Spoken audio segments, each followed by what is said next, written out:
Hola, ¿qué tal? ¿Cómo están? En este momento yo traje para hablar sobre la crucifixión, el porqué de la crucifixión. A veces uno no tiene en cuenta cuando lleva algo colgado en el cuello o cuelga en su casa en un cuadro, algo que va con ustedes, que lo representa de alguna manera. Cuando uno se cuelga en una cadenita o lleva en la ropa, está mostrando y diciendo: yo creo en esto, o yo soy esto, o me gusta esto. La persona que te ve de frente está viendo, ya te saca, puede ser tu creencia o tus gustos personales, sin conocerte.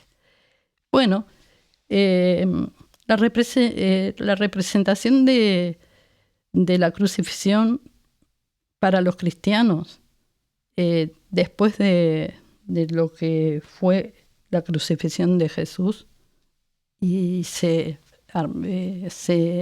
creó, digamos, nació el cristianismo, ellos llevaban un pez. O sea, el símbolo cristiano no es la cruz, sino es un pez. Porque todos eran pescadores y porque como eran perseguidos, y acuérdense que empezó ese movimiento, el ministerio de Jesús, que no hay una fecha exacta, entre el 32 al 36, porque todos hablan de las 33, el cumpleaños o los años que tenía Jesús. Pero en realidad no hay una fecha exacta. Entonces, cuando él empezó con el ministerio, la gente que él levantó y conoció y confió y empezó a educar y a enseñar eran pescadores. Entonces, como eran perseguidos, para identificarse entre ellos, comenzaron con, en vez de, se dibujaban en la arena y se mandaban algo que es el símbolo en realidad verdadero del cristianismo, es un pez, no es la cruz, y menos Jesús crucificado. Pero vamos a hablar sobre el tema de la crucifixión, que estoy dando vueltas porque realmente es bravo. Es esa gente que era crucificada, sufría, pero horrores, sinceramente. Y yo quiero ser gráfica porque quiero mostrar realmente lo que era la crucifixión. Porque en aquellos tiempos donde se comenzaron, no hay tampoco fecha, pero desde se inventó la crucifixión y se utilizó por otros grupos, por romanos, pero los romanos la perfeccionaron. Fue lo último que nosotros supimos, digamos, ¿no?, por medio de la historia, para que fuese la máxima ejecución mediante la tortura. El primer registro histórico de la crucifixión fue del año 519 antes de la era cristiana. Por supuesto que tengo una ayuda acá, una ayuda a memoria que me traigo siempre para no salirme de contexto, digamos, ¿no? Bueno, comenzaron los últimos registros que hay, es cuando el rey Darío de Persia I crucificó a 3.000 de sus enemigos en Babilonia. Los griegos y los cartagineses también usaban la crucifixión. Después de la ruptura del imperio de Alejandro Magno, el seleucido Antíoco IV Epífanes crucificó a los judíos que se negaban a aceptar la helenización.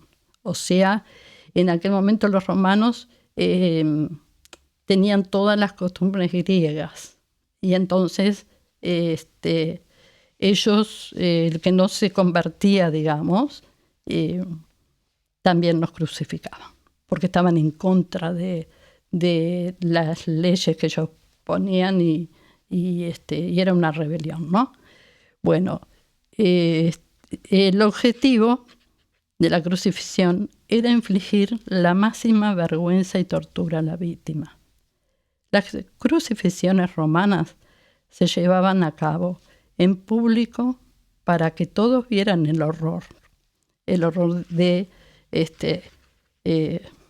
lo que estaba padeciendo, para que después, como ejemplo, no se rebelaran contra Roma, o sea, mirá lo que te pasa si te pones en contra de nosotros o si haces algo. En el año 71 de Cristo, antes, las tropas de Licinio Graso lograron derrotar una rebelión de esclavos grande liderada por Espartacus, el famoso gladiador Espartacus, que lo hizo grande la historia y películas, que en realidad fue un líder revolucionario. Y se enfrentaron a los romanos. Eran muchísimos que se dieron vuelta contra Roma, y ahí viene el por qué estoy contando esto. Que los caminos cerca del río Silario, en donde fue la rebelión, se encontraba llenas de gente crucificada por esa derrota. Y nunca se encontró entre los muertos el cuerpo de Espartacus. Pero como era el líder y era un rebelde y un hombre fuerte, por eso lo tuvieron después como representativo, digamos, de todos ellos, y por eso se hizo famoso. Pero dice que en esa rebelión después nunca se encontraron los restos de Espartacus. No se sabe qué pudo haber pasado.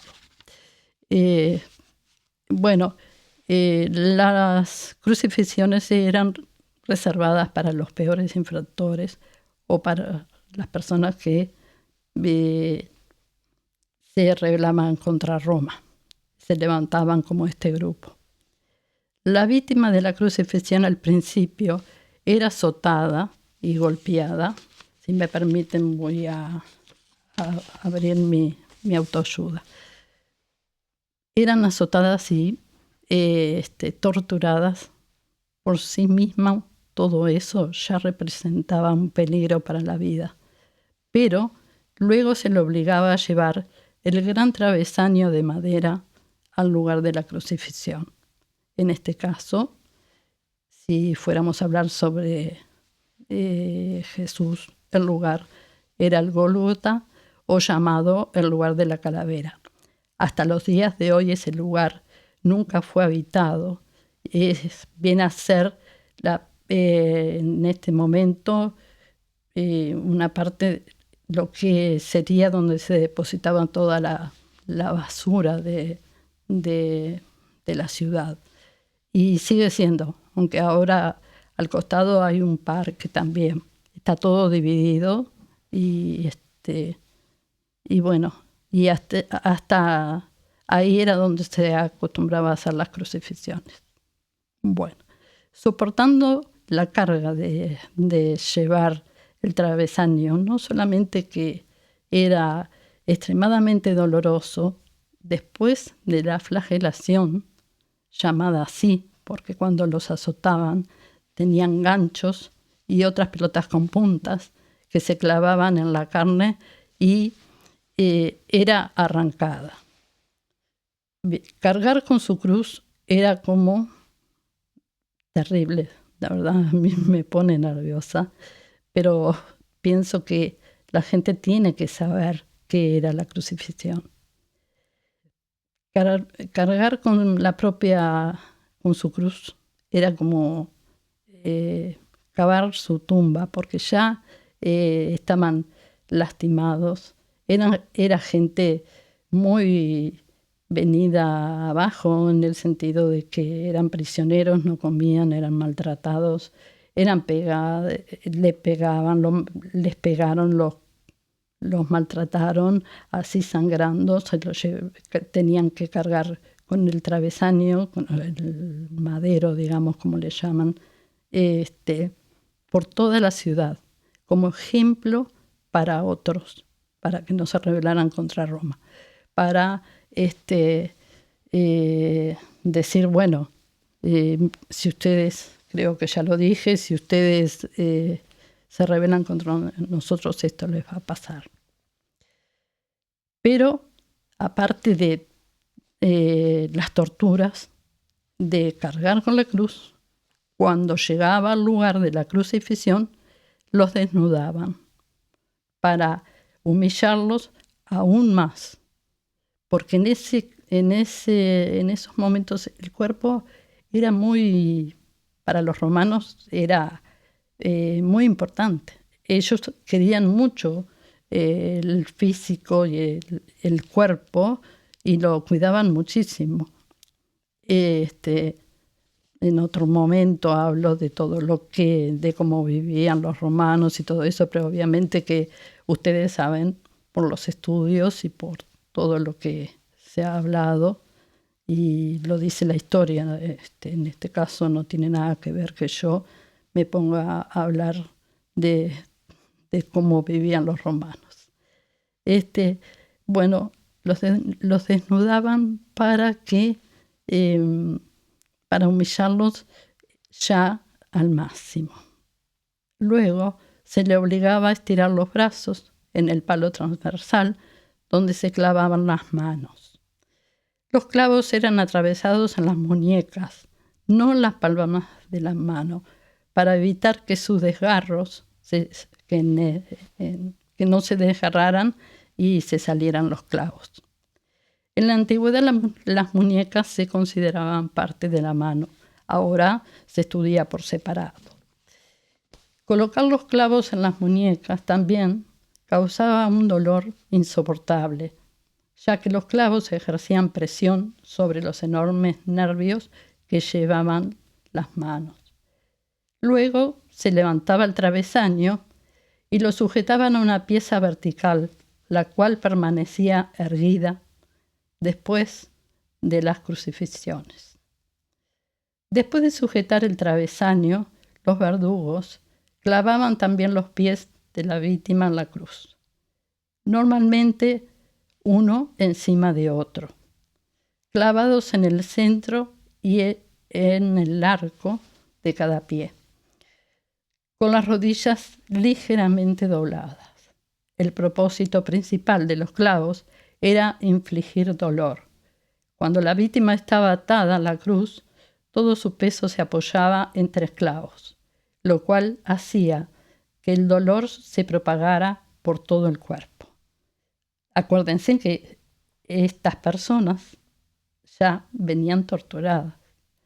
Los brazos de la víctima se estiraban de tal manera que causaban calambres y parálisis en los músculos del pecho, imposibilitando la respiración, a no ser que una parte del peso fuese soportada por los pies. Para poder respirar, la víctima tenía que empujar hacia arriba con los pies, además de soportar el dolor porque estaban clavados, causando por el clavo en los pies la espalda, que también estaba desnuda de la víctima, se frotaba contra el áspero madero de la cruz y no olvidemos que habían sido azotados. Luego de respirar y con el fin de aliviar parte del dolor en sus pies, la víctima comenzaba a caerse de nuevo. Esta acción ponía más peso en sus muñecas y nuevamente golpeaba su espalda contra la cruz. No obstante, la víctima no podía respirar. En esta postura inclinada, de modo que en poco tiempo el proceso tortuoso comenzaba otra vez, porque al estar con los brazos clavados, quedaban con el cuerpo, los pulmones apretados, entonces no le daba ni tenían la fuerza torácica como para poder respirar bien y se ahogaba y entonces intentaba volverse a enderezar.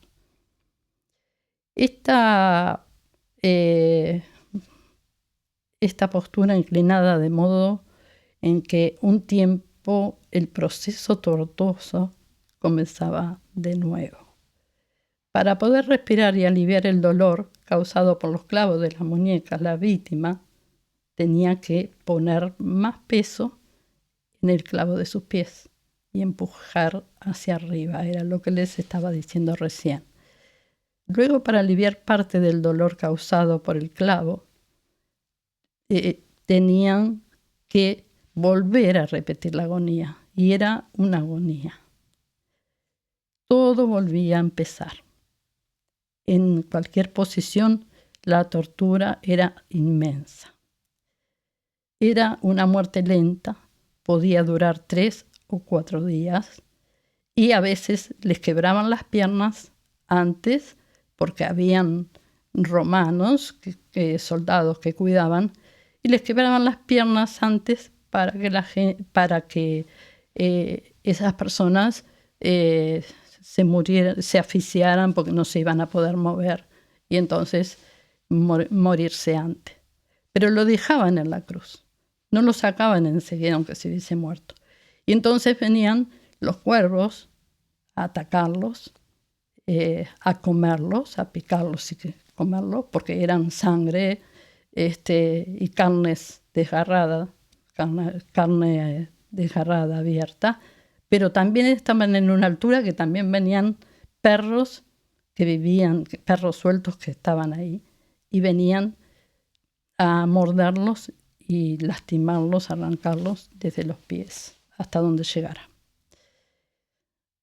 En este caso, esto fue una práctica perversa, hecha por todo, se acostumbraba a hacerlo como ejemplo de que soy más fuerte que vos, que no valés, te quebraban espiritualmente, te quebraban físicamente y decían, no hagas a los hombres, obviamente, no robes, no te vuelvas contra mí, porque esto es lo que te va a pasar.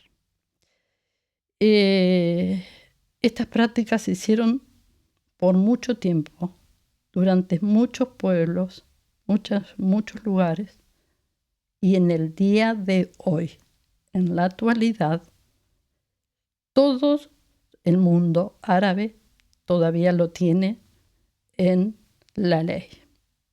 Lo tiene como método de tortura. No puedo decir porque no hay pruebas de que se esté practicando, pero lo tienen en la ley de ellos todavía. No me consta, en ningún lado encontré de que realmente quiero aclararlo, porque yo no quiero ofender a nadie. Yo lo que estoy haciendo con esto es mostrándole las barbaridades que hacían con la gente, porque eran superiores, según ellos. Y son prácticas de tortura que se hicieron a lo largo de la historia. Pero lo más atrás que se encontró fue en el 500 y algo. Y que encontré yo.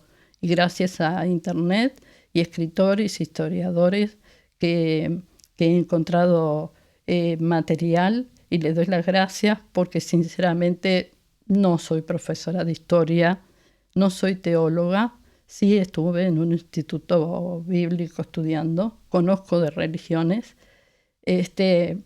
pero yo lo que a mí me duele y a mí me tocó, sinceramente, que hay cosas que se dejan pasar como que no importa, o pasó, ¿no? Entonces, no, nosotros tenemos que saber cuando creemos en qué creemos y qué representa, pero en todos los órdenes, porque en todos los órdenes, no solamente en la religión, tenemos que saber para atrás, saber quiénes eran, saber si realmente podemos creer y confiar. Entonces, bueno, por último lo que les quería decir era que hay una indicación que en Juan 19:32 dice que por eso a Jesús no le quebraron las piernas. Lo clavaron porque empezó un temporal. Como se levantó viento, venía una tormenta, de forma que entendieran que se querían ir y empezaron a correr y a irse. Entonces lo que hicieron, uno de los romanos le clavó en el costado la lanza, que dice que cuando le clavó la lanza salió agua y sangre. Pero esa es la segunda parte de la crucifixión. Espero que sepan entender que está bueno conocer realmente, porque no es, fue crucificado, muerto y sepultado. Toda la gente que sufría, las barbaries que sufrían en aquellos tiempos. La crucifixión representa la condena y la muerte con deshonra, como que esa persona no valía absolutamente nada. El que ame a Cristo use un pez y no una cruz. Muchísimas gracias. Mañana será mejor.